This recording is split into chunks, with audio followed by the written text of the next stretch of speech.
Järgnevalt räägime natukene lahtrite ühendamisest. Lahtrite ühendamine tähendab seda, et te teete mitmest lahtrist ühe. Kõige lihtsam moodus selle jaoks on siis selline, et te valite välja lahtrid, mida te soovite ühendada. Ja seejärel klõpsate kas tööriista riba peal nupule ühenda ja keskjoonda lahtrid või valite vormindusmenüüst valiku lahtrite ühendamine.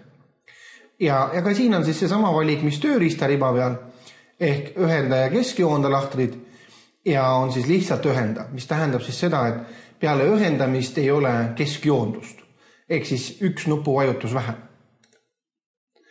Kui nüüd ma valisin ilma keskjoonduseta ja hakkan siia lahtrisse trükkima,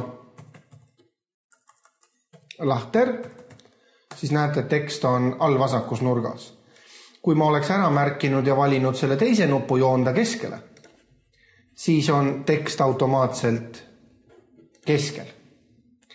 Kui te ühendate lahtrid, mis juba sisaldavad teksti, näiteks märgin ära need 4 pealkirja ja nüüd klõpsan nupule ühenda, siis kalk küsib teilt, et kas me hoiame alles kõikide lahtrite sisu ja paigaldame selle siis sellesse tekkivasse uude ühislahtrisse.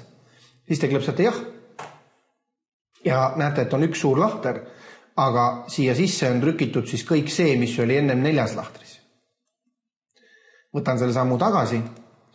Teine võimalus on, kui ma valin siit, et ei, ma ei soovi seda, siis jäetakse alati alles esimese märgitud lahtri sisu.